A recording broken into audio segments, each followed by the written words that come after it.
Hello again, Gills fans. Welcome back to the latest episode of Gills in the Blood TV. We are back with match previews after a Christmas break where we concentrated on just match day lives because, of course, family time takes priority over the festive period. But it's great to be back, and it's also great to be back and talking about Gills in the third round of the FA Cup as we welcome Premier League strugglers Sheffield United this week. And I'm pleased to say that I am joined for this match preview show by Hal.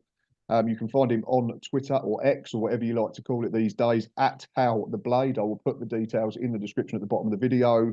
And Hal is part of the Sheffield United Way YouTube channel and podcast. So all details down there. Go and give him a follow. Go and give them a follow to get all you need to know from a Blades perspective in the build-up and the fallout of the FA Cup tie that is coming up this Saturday. Looking forward to it, Hal? I suppose for you, it's more of an inconvenience than a game. Obviously, from a League Two perspective, it's great to be hosting a Premier League team and certainly one that's struggling with the potential to cause an upset. Yeah, I wouldn't say it's a distraction. I would say that this needs to be what we focus on, actually, because we're going to get relegated from the Premier League. I think the odds of staying up would be, well, even a betting man, and I'm not a betting man, would say to get the amount of points we're going to need to survive, we're going to have such an incredible second half of the season that it's looking unlikely. It's not impossible, of course it's not, and I'll never write us off, but it's looking very tricky. So I would say, why not focus on the cup? We got to the semi-final last season. Nothing to say we can't do similar again. I'd always prefer to win a cup than do anything else. I think the FA Cup still, I mean, it's not been quite the same since Manchester United refused to play in it all those years ago, so they could play against Necaxa and the like. But it was, for me growing up, the biggest thing. And to see Sheffield United win the cup in my life would be incredible. We've won the FA Cup 4 times. I'd like to see us make it 5. Personally, unless we get a very nice run all the way to the final, it's going to be unlikely. But Wigan did it. You just never know. Millwall have got to a final before, Portsmouth, Cardiff. It's all doable. And you've got to start, in our case, in the third rounds, which always is a bit strange. And Gillingham away is a good fixture for us because I think a lot of Sheffield United fans, we think of Gillingham as a bigger club, a club that's been in a similar league to us many, many times, many seasons. The amount of times I've been to watch United at Gillingham, it's always been a one actually that I've got, apart from one massive one, fond memories on. I'm so glad you said that because I was brought up in an era where the FA Cup was the biggest competition, certainly in England. Obviously, we know the game's changed and the money that's now gone into like the Champions League and that type of thing. But trophy's a trophy at the end of the day, and I was brought up a similar way. It's better to win a trophy, I think, than to be finishing fourth and getting into the Champions League. Obviously, as a Gills fan, that's not something that I'm going to have to worry about. I don't think. Neither me. But I mean, you're a lot closer than us, so. It's interesting that you mentioned like that Gills, because it's not too long ago that Gills and Sheffield United were battling out in the same divisions in League One. I remember sort of two that stick out in most recent years were 2015-16 when we battered you 4-0 first out of the season. And that's the one I was referring to when I said apart from one big one. That was a huge. But then I think you came to our place the year after, and I think you beat us live on Sky, didn't you? 2-1. I think we took the lead. Bradley Dack scored a free kick, and then you came back and saw us off quite comfortably. Billy Sharp may have scored that day, if I remember rightly. And that really was a game that kind of turned things around, for us at the time. So yeah, I've got fond memories of Gillingham. I remember a good 3-0 win, a night game I went to when we just signed Paul Shaw as well. We had him as well. Was very good. Yeah. Well, we just signed him from you guys. From from us. Sorry, yeah. And I remember I started the chant 1-0 and we've got Paul Shaw, which is still the greatest moment of my entire life. The whole away end joined in. There's nothing better than getting a chant started. Paul Shaw, who was probably a number 10 in the truest sense of the word before number 10s were fashionable, was probably almost 15, 20 years ahead of his time. I think if he was playing now, would be worth millions and millions of pounds. Yeah, he never really set Bramall Lane alight. I think he was probably more fondly remembered with Gills. Yeah, he was very good for Gills, but it was still in a 4-4-2 era, unfortunately. So that type of player that sort of plays in between your forwards and your centre midfielders wasn't really in the game then. I just think if he, like you say, if he turned up 10 years later, it'd have been incredible. But he always sort of got shunted out to a side when he played for us, but he was still bloody good doing it. I mean, you're right. And actually, there's been a few players that have played for both that have worked better for Gillingham. I think of Nyron Nosworthy, right? Yeah, an absolute disaster for Sheffield United. Yeah, a real bomb scare. Carlos Saba's another one that. But Asaba's one that worked, and Asaba is both. Yeah. Yeah, and he's taken Sheffield United to his heart and now works with Sheffield United on SUTV and has done stuff at BBC Radio Sheffield and now considers himself a Sheffield United fan, even though he's one of the most, when you hear him speak, one of the most southern men Yeah, he's very southern. On earth, but he's a Blade now, and that's great to see because we all love subs. Yeah, and I think he said that he's not actually coming this week just because he just wants to avoid the whole sort of circus around it, obviously, because he's closely affiliated to both clubs. But let's look at current form or recent form. I know Gills have had to play 2 games to get to this point. Obviously, Sheffield United being in the Premier League just come straight in at this stage. Whether that's a benefit or a hindrance, I'm not sure. But we've seen off Hereford and Charlton both by the same scoreline of 2-0. So if you're looking for positives, we've scored in both. We've not conceded yet in the competition. In that time, I think we've played 9 league games. We've won 4 and lost 4. There's only been 1 draw, so fairly inconsistent under Stephen Clements, who arrived. I think his first game was the first round tie, actually, after replacing Neil Harris. So inconsistencies has been an issue for Gills over the last couple of months. Sheffield United have played, I think, 6 games in the league in that similar period. Defeat at home to Liverpool by 2-0, then beat Brentford, kept a clean sheet, went to Chelsea, lost 2-0. Really good point at Villa, probably should have won. Frustratingly got beaten at home to Luton and then lost to Man City. But there's no disgrace. Most teams lose to Man City these days. So 1 win, 1 draw and 4 defeats in that time. But I want to ask a more specific question because they're games that Chris Wilder's been in charge of. And you've already said it's going to take one hell of an effort to avoid the drop, and I don't disagree. That's no disrespect to Sheffield United. It's just looking at the numbers, isn't it? It's just looking yeah, at maths. exactly. Yeah, it's just being common sense. Yeah, the fact that games are running out and the gap to the safety is quite big. But did Paul Heckingbottom have to be sacked just to give you the best chance of trying, of new idea, a new voice, just new methods. New. Chris Wilder coming back, yeah. Well, yeah, that was the weird thing, wasn't it? It looked at the time, obviously, you got beat by Burnley 5-0, which is never a good sign for a club that's getting bashed by a relegation rival. And again, I mean that with the most respect to yourselves and Burnley. But if you both finish 4th bottom, you've had a good season. Absolutely. So was Paul Heckingbottom going the right decision? And then tell me whether Chris Wilder coming back was the correct decision as well, because there's always this worry in football that things are never as good the second time around. Never go back, they say, but don't tell Billy Sharp or Brian Dean that, because they came back to Sheffield United and were fantastic. Yeah. Did Paul Heckingbottom need to go? After the defeat to Burnley, which you mentioned, there'd be very few that would say that he would survive that. However, before that game, I was slightly on the fence with it because he couldn't really have done much better. You think the previous season, I already mentioned, we got to an FA Cup semi-final, and then we did so well in the league last season. And then he's kind of been hamstrung. His hands were tied behind his back, losing Sander Berge and Iliman Ndiaye, who both, for different reasons, and I won't get into it, left the club. And I know he didn't want either of them to leave. So that's tough. That's your 2 best players. You then got to try and replace them. Sheffield United did bring in a lot of players. I think we signed 10 players, not all permanents, at the start of the season. That's a lot. You've then got to try and gel all of those. You've got to try and gel quickly. And it was evident against Crystal Palace opening game, we needed a lot more time. Longer pre-season. We weren't ready for the start of the season. You've been playing catch-up ever since. And in the Premier League, you need to start well. That's it, yeah. Teams invariably that start badly end up getting relegated. Now, there is a famous example of Sheffield United not winning until Christmas and staying up. But that was a different era, a different Premier League. It's now the gulf, the biggest I've ever seen. The difference between top and bottom. It's now almost 3 leagues in the Premier League. And we have somehow managed to find ourselves the bottom of that league. Yeah. To where really I feel like the only way we could survive is if this is something I'd never been talking about 20 years ago, if financial fair play comes into play and teams just above us, like Everton, are deducted points. Otherwise, I think it's just going to be, we're going to have the equivalent of a 68-point season for the second half. So I think we'd have to get in 18 games, something like 32, 34. Maths isn't my strong point, but we've got 9 points from 20. So it's looking highly unlikely. Chris Wilder, though, coming in the way he's approached it is fresh ideas. It's not the same formation that he famously used before. He is trying, whilst there's paying punters who are going to the games, he is trying. And we made a really good fist of it against Villa, like you say, probably should have won. A respectable defeat at Manchester City, and it's sad to say that, but that's the way football's going. And Luton, an XG, again, we talk about modern stuff in football, an XG of just under 3 we had.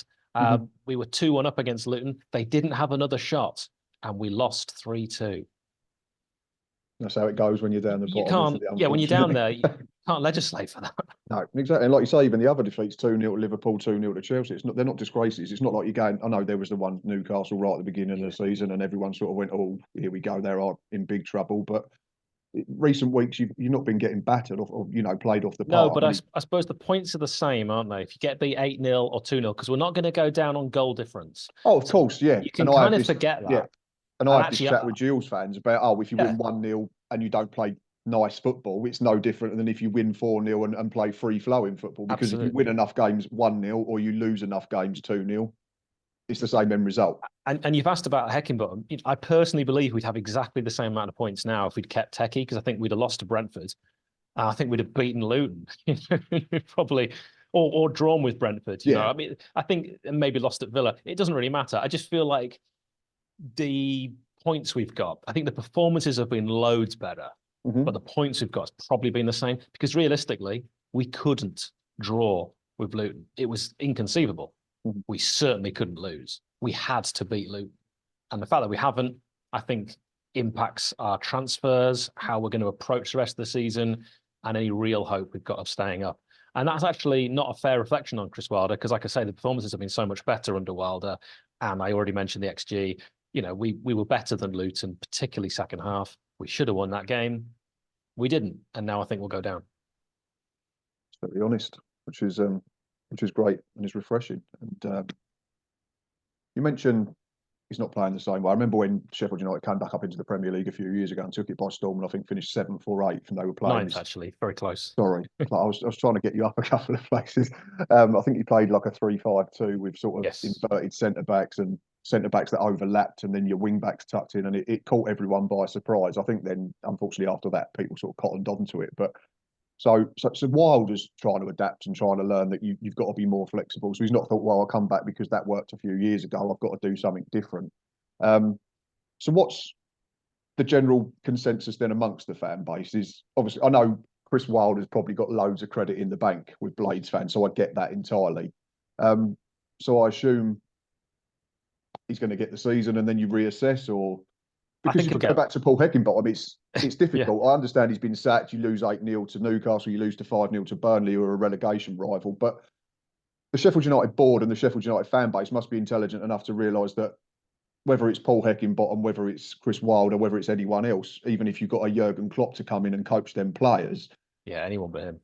You're on a hiding to nothing in the sense that Sheffield United players are not as good as a lot of squads in the league, and that's just the nature of the beast. I think the frustration comes that our squad is better than Luton's, right? Okay. In our opinion, that's a Sheffield United opinion. I think the thing that's frustrated us is Andros Townsend and Ross Barkley were there, to go for on free transfers, and we spent £4 million on Benny Traore, who's just played no time at all. It's like 400 minutes. Why did we make those kind of signings? We tried to go down a very admirable route, which is young, up and coming players that are cheaper from Europe, but they haven't really worked. And sometimes you just need that experience of the Premier League. Just need that experience. We needed a Premier League seasoned older head. Andros Townsend would have been perfect, particularly now for the way that we're playing, the formation we're playing. We don't have anyone that can play on the wing like he can. Ross Barkley is an absolute Rolls Royce and clearly still has it. I don't think he'll be at Luton next season. These players were there, and I think the thing that frustrates us all so much is on paper, I think a lot of Blades believe this squad's actually quite good. It's not bad. It's not, weirdly enough, it's not probably as good as it should have been, because, like I say, we lost Iliman Ndiaye and Sander Berge, and there's some Blades that believe our championship team last season was stronger than our Premier League team this season. But it's also 50-50 with fans in terms of Wilder coming back. Some were massively, like you say, credit in the bank, pro Wilder. He's a former Sheffield United player twice, so he came back as a player, and a manager that got us to our highest ever Premier League finish. And you mentioned 7th, 8th, and it was 9th, because it should have been higher than 9th. And we really got, I don't want to use the word shafted, but I will. We really got shafted by quite a lot of decisions, ridiculous decisions. the ghost goal at Aston Villa, the ball I was clearly going to crossing say that was the one where it was miles over, wasn't it? Yeah. miles over. Yeah. The goal that we should have beaten Tottenham away, and that the whole of VAR rules were then changed based on how that goal was disallowed. We had to be the guinea pigs for a few decisions that season that then got VAR changed, and it was frustrating watching it like that. You know, we scored first against Man City away. It was disallowed for the most fractional little toe line that was viewed after 9 minutes, and then I could do a whole episode on VAR. It's not, but it's not football. It's not something I'm a fan of at all. It's not made football better. It's when it got advertised, didn't it? It was minimal impact and maximum. And it was in the World Cup in Russia. You know, because people sometimes forget that VAR was in that World Cup because that was the first major tournament, wasn't it? But it was fine. It was hardly used. It was only, I think, one occasion, Portugal around, where I remember, and actually the final, where there was some decisions I disagreed with. But the rest of it, seamless, and that's. But it's just become a bit of a circus. It takes all the emotion out of the game as well. Like totally. It'd be great to go and have a go in the Premier League as a Gills fan. But just don't celebrate a goal because you'll be made to look. That's it, yeah. Because you might have to do it again in half hour, or you might have to not do it at all. It's no, it's not for me. We've managed for however many hundreds of years or whatever it is, 150 years before VAR. That's the point. Football wasn't broken. It was the most popular sport on the planet. And now there's all these changes. Oh, let's make the World Cup with more teams. Let's do this. Let's do that. Let's change the Champions League so it's all just one big mess. Just leave it. It's all fine. Well, that's money, isn't it? Unfortunately, that's what it is. But like I say, we could do a whole episode. Anyway, back to Saturday afternoon. So we spoke about the manager, we spoke about the squad. Just one quick question. You mentioned sort of Ross Barkley, and it's just something that sort of comes to me as you've mentioned that, how Ross Barkley, Andros Townsend, them type of signings. Is there maybe a risk that Sheffield United maybe thought they couldn't attract that calibre of player? Oh, no. Not if they've gone to Luton. No disrespect. Oh, no, but that's Luton. Easy with hindsight. They've gone to Luton now. So well, I think you just ask the agent, don't you? You just float the question. You know, would Ross be interested in joining Sheffield United? Yes or no? But I don't think we'd even ask, because if we had asked, I'm pretty sure they'd be there, because I think it is an attractive proposition. Two positions we needed. Our midfield has just been crying out for creativity, and there was two free agents right there, and we went and did it in a slightly different way. And I am saying this, of course, with hindsight, because I think hindsight's never wrong, is it? It's never wrong. I'm playing Captain Hindsight. But it's not just that. I'm looking at Luton as an example because I think they're level with us. I'm not at any point saying we are better than Luton. But the way that they have an identity, the way they play, I can instantly point out several things that Luton do that is their kind of modus operandi. With Sheffield United, I've been watching us all season, and I haven't got a clue. You could ask me how we play, and it's different from one week to the next. And the way we played at home against Brentford is really good and really attractive and really easy on the eye. And then the way we played against Chelsea away is polar opposite to that. And you probably say, well, you've got to approach those games differently. But actually, Chris Wilder, in that season we finished 9th, he didn't do that. He actually went to these big boys and he said, we'll have a go at you, because you're not expecting that. And we went to Chelsea. Well, that's it. It's a free swing, isn't it? Yeah. No one's expecting Sheffield United to beat Chelsea. So why not go and play your game and just not worry about the opposition? He would stick 2 up front, away from home. Even if we went down to 10 men, Chris carried on with 2 up front. We went all to all these stadiums and we gave them a really good scare and we got some scalps. And it doesn't really feel like we're doing that. It feels like we're getting bodies behind the ball, 18% possession kind of stats. We're just tired legs in a league that's changed now because your opposition can bring 5 players on, which is again a rule I absolutely hate. It's basically half the team. When we've held out stoically for an hour, which is often what we do, they then bring on 5 fresh legs, multi-million-pound players. The players that Tottenham brought on against us when we were winning cost more, the 3 players they brought on, than our club is valued at. That's when it seems unfair. How can we compete with that? Because it only benefits the bigger clubs. Like, we can bring on 5 on Saturday, but it's 5 League 2 players. So I totally get your sort of frustrations with that type of thing. You've already sort of answered my next question now, and that was, how are Sheffield United going to approach this? Because I guess you've got 2 ways of doing it. You can go, right, we'll go strong, we play as close to full strength, and we try and win a football match to garner some confidence and a little bit of momentum to take back into the relegation battle, which you seem to think is almost a lost cause already, because you're intelligent enough to work out, like you've already said, that the games are running out and the points that you've got to get is going to have to be hugely different to what you've managed over sort of 55% of a campaign already. So how do you see Chris Wilder approaching it? How do you want him to approach it? To go full strength, or to rest and rotate and give minutes to those that need it, but potentially then become the victim of a giant killing? Because that is what it still is. It's a League Two team that could potentially see off a Premier League team, so it can't be dressed up as anything other than a giant killing if it does happen. Well, I hugely respect Gillingham. I know the fans are very intelligent. I've always had really good experiences travelling to Gillingham. I've never had any issues there. I think the fans have always been very respectful, the ones that I've spoken to anyway. Because I find that whenever I go to away grounds, I always try and speak. Often when I'm doing things like YouTube, I'm speaking with a camera. But in the old days, before all this nonsense of YouTube, I just used to speak to people just because I'm like that. I'm just one of those people. And, you know, my list of kind of friendliest fans has been Watford, Norwich and Gillingham. So, and weirdly, Milton Keynes Dons as well. They were all really nice as well. But that's by the by.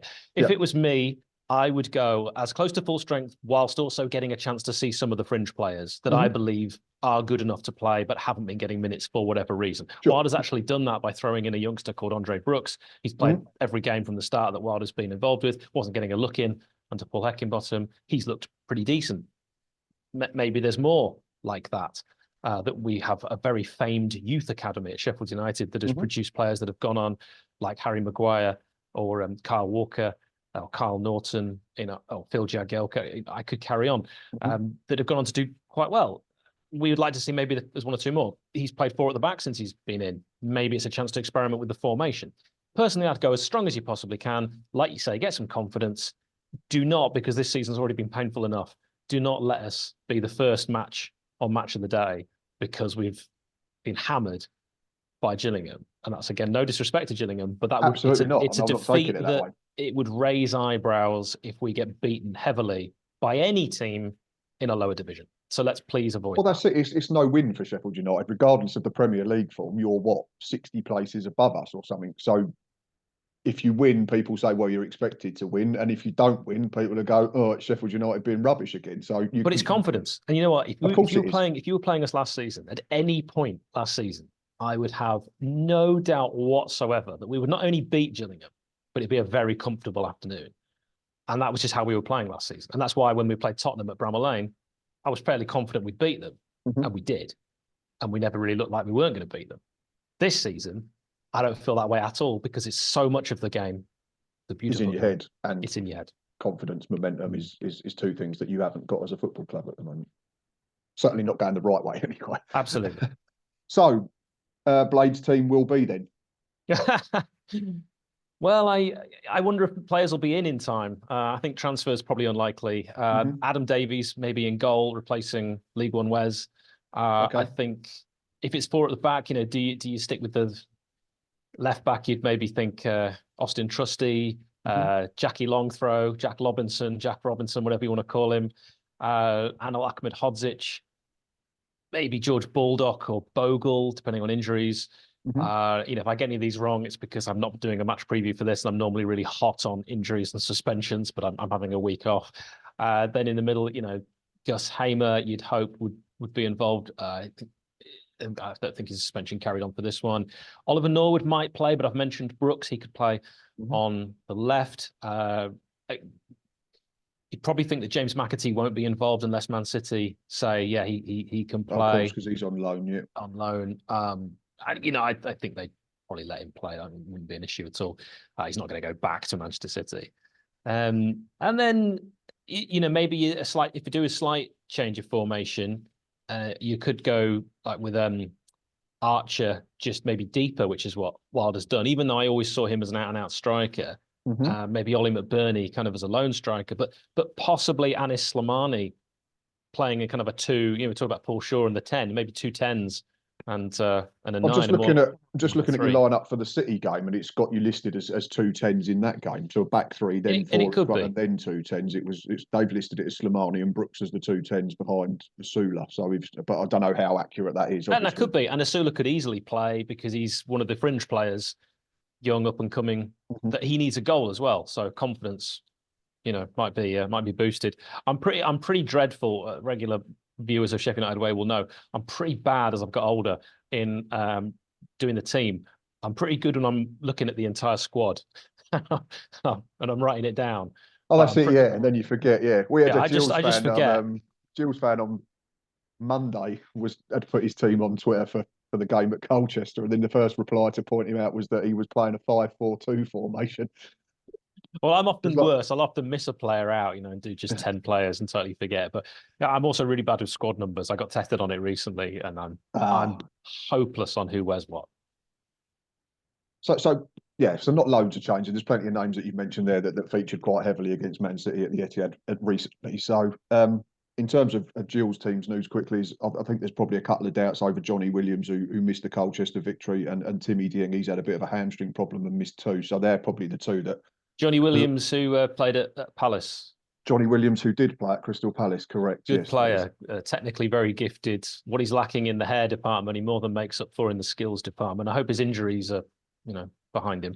We've probably not seen the best of Johnny, but then we've not seen the best of us as an attacking unit. But then that's something that's been an ongoing issue now for probably, well, 5 years. I think Oof. one of them playmaker stats or such the pages they tweeted a couple of days ago and said the worst goals per game since the start of 2019, and I think we were about third with 1.01 or something. So, oh yikes! Well, this season we'll do our level best to get top of that. Oh yeah. It'd be nice if you could give us a few chances. But then we've been prolific, I suppose, in relation in the cup with 4 in 2 games. So Stephen Clements seemingly wasn't going to play a front two, and then we pitched up a couple of games ago and he played a front two. So I think it'd be pretty similar system. I think we'll probably play like a 3-4-1-2. Again, whether we're going to make changes, I've picked a team that I would go with. So I'd keep it just for Gills fans. I'd go Jake Turner in goal, back three of Connor Masterson, Maxima the captain, and Shadogi. I'd then make a change at right wing back and I'd bring in Jaden Clark, who's more attacking by nature, just because it's a cup game and we're not expected to win. So I'd like to see us be on the front foot and have a real go. So I'd go Jaden Clark at right wing back, Scott Malone on the other side. Potentially give Dom Jeffries a rest because he's just come back from a hamstring problem and played the last two. So you don't want to be sort of overburdening him with a muscle problem. So I'd pair Robbie McKenzie with Ethan Coleman in the middle of the park. I'd give George Lapsley a start in the 10. And then I'd play Ollie Hawkins and Macaulay Bon up front because Hawkins has made a huge difference since returning from injury. And I think him and Bon is the only partnership that we've not really seen. And such is the nature of League Two squads. The other 9 that are left will probably be the substitutes.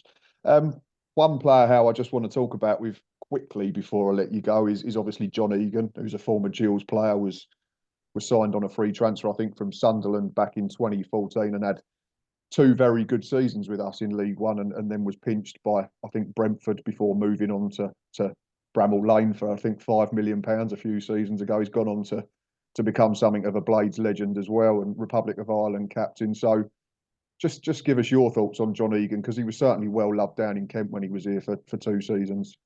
Well, our YouTube channel is named after the song that John Egan wrote, Sheffield United Way, playing proper football the Sheffield United way, because as John Egan himself said, if you go to a pub in Ireland and you don't have a song, you might as well not go to the pub at all. I probably quote John Egan at least once every day. The philosopher that he is one of my favourite ever Sheffield United players. It's so unfortunate that he's out injured. Yeah, it's a shame he's not going to be able to feature, is he? He's got a long-term knee problem, isn't he, I think?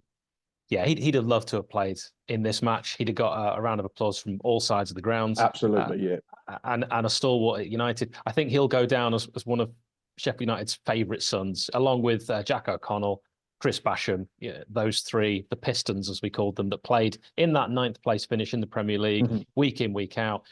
We now have none of them available. They're all injured. Jack O'Connell so badly injured, he's had to retire at the age of, 28. Chris Basham now injured for possibly the whole of the season. Same with John Egan. It's hugely impactful and is possibly the reason why we are conceding so many goals. But John Egan, love him to bits. Great player. Yeah, we was very fond of him, and it was very clear very early on that he was not going to hang around for too long and was going to move on to greater things, which he's certainly done. So a shame that we won't be able to see him properly, but I doubt he'll even travel, to be honest. But it's a shame. But yeah, such a good player for us, and he was very young back then, and it's great to see that he's gone on and had a brilliant career in the game. Right, final question, I promise, and then I'm going to let you go. The dreaded score prediction. I mean, I'm so bad at these that whatever I say, I feel very confident that it could be any score apart from this. Okay. I was actually, after we got beat so badly by Newcastle, Paddy Power actually clipped me and put it on one of their kind of joke adverts that they do on social media. And since then, I've been really scarred about what I say. So we're not famous that, enough in League Two to be getting on Paddy Power. I don't know if it's a good thing. I mean, see, I don't like to do something that could come back and haunt me. You know what I mean? Like, Well, you're going to have to, I'm afraid. oh man, because obviously I have to do it every week. So, so do I. I do it every week on on my yours, own, so my that's own. fine then. I'll shut up moaning and get on with it then. All right, I'll say I'll be kind as I possibly can then. 2-1 Sheffield United. I always predict my team to win, which is obviously another reason why you should never listen to my predictions, because if you listen to me, we'd have won the World Cup. Absolutely. I'm going to be positive, and I'd sort of written 2 scores down, or I had 2 scores in my head at least, and that was dependent on your answer to the question about whether Sheffield United were going to go full strength or potentially rest a load of first teamers and play the kids or those that needed minutes. So I'm torn between 1-1 and 2-1 to the Gills. So I'm going to say 1-1 draw if you're going to go full strength, which I don't think would be a disaster for either team. We don't want to replay. Neither of us want to replay. You've got a 46-game league season. Oh, and 2-1 Gills. You've talked me into it. There we go. All right, there we go. It's going to be settled on the day, whatever it is. Gills fans, Sheffield United fans, if you are still watching at this point, then thank you very much. Thanks again to Hal for coming on and taking the time to have a chat. We love doing these because it's great to get an insight into the clubs that we are playing. And it's obviously nice to pit our wits against the Premier League team this weekend. It's a welcome distraction from the league, although we have just picked up back-to-back wins, so it might not be the greatest timing, but that is the nature of the football calendar. So we shall embrace the day and enjoy it, whatever the results. Please continue to do all that you do, which is liking, subscribing, retweeting, and all that jazz. Go and give Hal and the Sheffield United Way podcast a follow as well. I'm sure there's going to be a load of FA Cup content over the next few days regarding this. But until next time, up the Gills.